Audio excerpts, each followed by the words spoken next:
ओम नमः शिवाय मित्रों। शुरू करते हैं। वर्ष 2023 हमारा अच्छा हो, इसके लिए हमें क्या करना चाहिए। ये वीडियो मैं इसलिए बना रहा हूँ क्योंकि इस तरह के प्रश्न मेरे पास बहुत ही संख्या में पूछे जा रहे हैं कि गुरुजी कोई ऐसा उपाय बताइए, कोई ऐसी बात बताइए कि जिससे 2023 हमारा बहुत ही अच्छा निकले, माँ लक्ष्मी की हम पे वर्षा होती रहे, चारों तरफ हमारा सूयश फैलता रहे।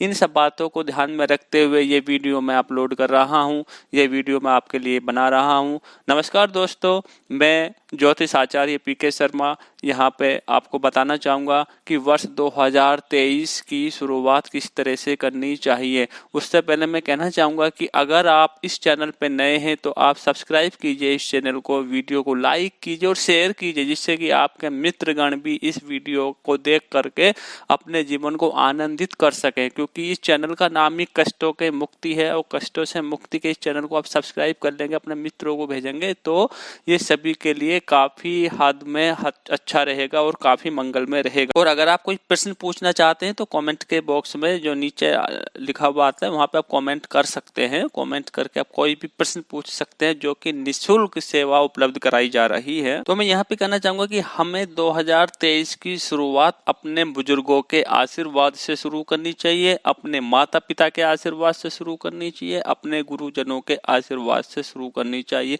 क्योंकि अगर हम बड़ों का आशीर्वाद लेते हैं, बुजुर्गों का आशीर्वाद लेते हैं तो इससे जो बृहस्पति देव में वो प्रसन्न होते हैं, और अगर बृहस्पति देव प्रसन्न रहेंगे तो हमारे सभी कार्य, संपूर्ण कार्य शुद्ध होते चले जाएंगे और सभी कार्य पूर्ण होते चले जाएंगे। इसमें कोई भी डाउट नहीं है, कोई भी शक नहीं है। और इस बार जो न्यू ईयर पड़ रहा है वो संडे का, रविवार का पड़ रहा है, तो रविवार का दिन सूर्य देव का होता है।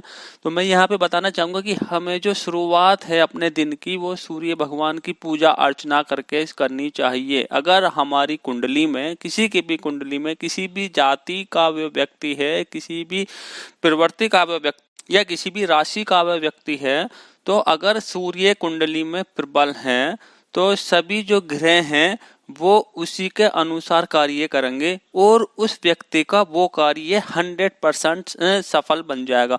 तो अगर हमें अपना कोई भी कार्य बनाना है, कोई भी कार्य सिद्ध करना है, हमें 2023 को अच्छा बनाना है, तो हमें दिन की शुरुआत सूर्य की पूजा अर्चना से करनी चाहिए। सूर्य की पूजा अर्चना के लिए हम सूर्य भगवान को जल अर्पित कर सकते हैं। उसमें हल्दी या सिंदूर या फिर कुमकुम डालकर हम सूर्य भगवान को जल अर्पित करते हैं। उसमें हम मिष्ठान, थोड़ी सी चीनी भी डाल सकते हैं। उससे करने से सूर्यदेव प्रसन्न होते हैं और जो हमारी कुंडली है वो समझ जाती है मित्रों। तो हमें तांबे का लोटा लेना है और उसमें केसर डाल देना है। केसर के साथ साथ उसमें थोड़ा सा मिष्ठान डाल देना है। ओम सूर्य देवाय नमः, ओम सूर्य देवाय नमः, इस मंत्र को बोलते हुए 5 बार ये मंत्र बोलना है और सूर्य भगवान को जल अर्पित कर देना है। तो इससे जो हमारा यश है, ख्याति है, वो बढ़ेगी। इसी के साथ साथ हमें शंकर भगवान के ऊपर, शिवलिंग के ऊपर भी जल अर्पित करना है। जल अर्पित करते हुए हमें मंत्र बोलना है ओम नमः शिवाय, ओम नमः शिवाय का 108 बार हमें जाप करना है। और अगर हमें कोई आर्थिक परेशानी है, उस आर्थिक परेशानी को दूर करने के लिए हमें दोस्तों चांदी का लोटा इस्तेमाल करना पड़ेगा। चांदी के लोटे में हम थोड़ा सा केसर डालेंगे और उसके बाद में ओम रुद्राय नमः, ओम रुद्राय नमः का 108 बार जाप करते हैं शिवजी भगवान के पास में जाकर, उनको जल अर्पित करके। तो जो हमारी आर्थिक समस्या वर्षों से चली आ रही है वो कुछ ही समय में सॉल्व हो जाती है, कुछ ही समय में उसका समाधान हमें मिल जाता है। और जो हमारी आर्थिक समस्या है वो या तो कम हो जाती है या बिल्कुल खत्म ही हो जाती है। इन सभी उपायों को करने के लिए हमारे मन में श्रद्धा का होना बहुत जरूरी है। अगर हम विश्वास करते हैं तभी ये जो हम उपाय बता रहे हैं ये कारगर सिद्ध होते हैं। क्योंकि अगर हम मानते हैं तो तभी हमारी देवी देवता, जितने भी हम ये उपाय करते हैं, तभी हमारी वो मदद करते हैं। हमें एक श्रद्धा, विश्वास, भावना ये मन में रखनी होगी। उसी के बाद में हमें ये उपाय करने हैं, उसी के बाद में हमें ये मंत्र बोलने हैं, तभी हमारी मनोकामना पूर्ण होगी। और कहते हैं दोस्तों, किसी भी शुभ कार्य को करने से पहले हमें गणेश जी की पूजा करनी चाहिए।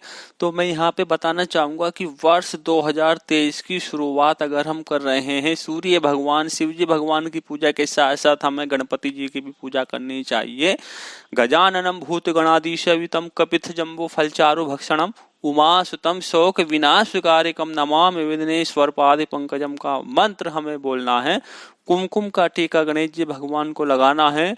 और अगर हमारे पास में नहीं है तो माता लक्ष्मी जी की गणेश जी के साथ में एक प्रतिमा लेके आइए और उसको 2023 में अपने पूजा के घर में, पूजा के गृह में, देवालय में स्थापित कीजिए। और गणेश जी लक्ष्मी जी की पूजा करने से धन की वृद्धि होती है। गणेश जी सद्बुद्धि को देने वाले हैं। जो भी हम कार्य शुरू करते हैं उसमें अगर हम गणेश जी की पूजा अच्छी तरह से करते हैं, ठीक प्रकार से करते हैं, शुद्ध मंत्रों के साथ में करते हैं, शुद्ध मन कर्म वचन के साथ में करते हैं, तो वो कार्य हमेशा ही सफल होता है।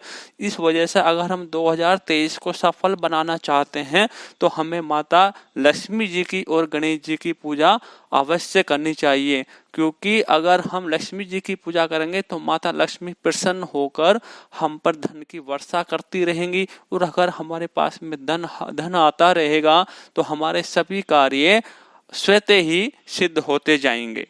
दोस्तों, हमें तुलसी जी की भी पूजा करनी चाहिए, क्योंकि तुलसी जी की पूजा में विष्णु जी का और माता लक्ष्मी जी का वास बताते हैं। अगर हमें विष्णु जी को प्रसन्न करना है, माता लक्ष्मी जी को प्रसन्न करना है, तो हमें तुलसी जी का एक नया पौधा अपने घर पे इस दिन 2023 के पहले दिन, जी हाँ दोस्तों, वर्ष 2023 में एक तुलसी का पौधा अपने घर में लगाइए। तो इससे जो नकारात्मकता है वो तो घर की दूर जाएगी ही, साथ में माँ लक्ष्मी जी आप पर कृपा बनाए रखेंगी और विष्णु भगवान जी भी प्रसन्न होकर आपके ऊपर कृपा बनाए रखेंगे, जिससे आपके सर्व कार्य जो हैं वो सिद्ध होते जाएंगे। और मित्रों, गाय में सभी देवी देवताओं का वास बताते हैं। तो इस दिन मैं आपसे कहूंगा कि गाय को रोटी खिलाएं, हो सके तो गाय या फिर जो नंदी की सवारी जिसको बैल भी मानते हैं, बैल भी कहते हैं, उसको आप हरा चारा खिलाइए।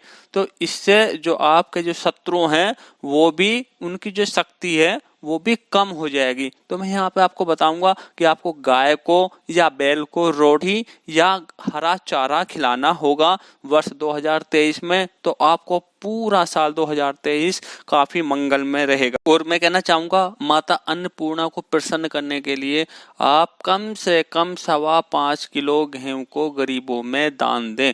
इससे करने से माता अन्नपूर्णा प्रसन्न होती है, गरीब लोग आशीर्वाद प्रदान करते हैं और आपके ऊपर माता अन्नपूर्णा की कृपा बनी रहती है, जिससे कि आपको कभी धन की कमी नहीं होने वाली होती है।